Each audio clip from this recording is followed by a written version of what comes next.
මගේ දරුව පැටව අහසට දෑත දිගු කරන් අම්මයි කියා ගමටම හඬතලයි වැරි. සිල්වෙනි ඩෝ මට ගොඩ ගන්න බෑ ඉතින්. යන්න නුඹ ගියා උපසට දර්ශනය. මේ කතකයා කවුද? තාත්තා කෙනෙක්. එයාගේ බිරිඳ දරුවන්ගේ අම්මා රට ගිහින්. මේ මැද පෙරදිග ධන කුවේරයන්ගේ බැල මෙහෙවර කරන්න ගිය ගමනක්.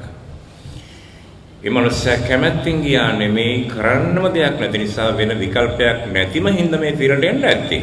පිටියෙන් ඉන්න බලගේ ගමනක්. එහෙම තියෙද්දි මේ කරන චෝදනාව වැරදි. දැන් බලන්න බහුගේ කාලේ ඔය සමාජ ජාල වෙබ් අඩවිවල පැතිරිච්ච කතාවක් තිබ්බනේ. සුජි දීපං ඕක ළමයෙකුට කියලා. අපි hina වුණා තමයි. නමුත් ඒක අඬන්න ඕන කාරණයක්. මොකද ඒ වෙන්නේ? එක අම්මා කෙනෙක් මැද පෙරදිග කඹුරලා කීයක් හරි හම්බ කරන් එන්න මේ රටට එනවා ගෝල්තොඩු වලට.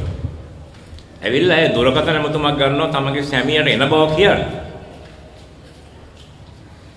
ඒ ඇමතුම ගන්නකොට මේ මිනිස්සයා මෙලෝකක් නැහැ කල්පනාවක් නැහැ දීලා නන්නත්තර වෙනවා.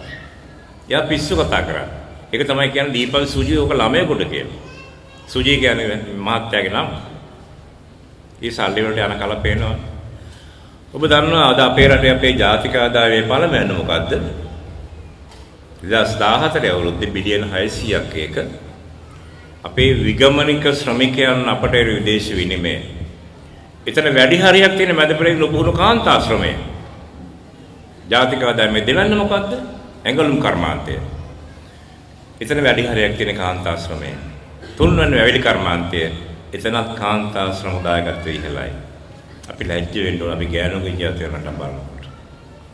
ලැජ්ජ වෙනවා විතරක් නෙවෙයි අපි අපහසත් කරන්න යනවා. යන්න ඔබ ගියා හදන්න දරුස්සනේ යන. කොච්චර වැරද්ද මේ කල්පනා. ඒ නිසා අපි ඇහු පමණින් සෑහීමකටපත් වෙන්න එපා. අපි අහන්නේ ඇත්තමද කියලා කල්පනා කරලා බලන්න.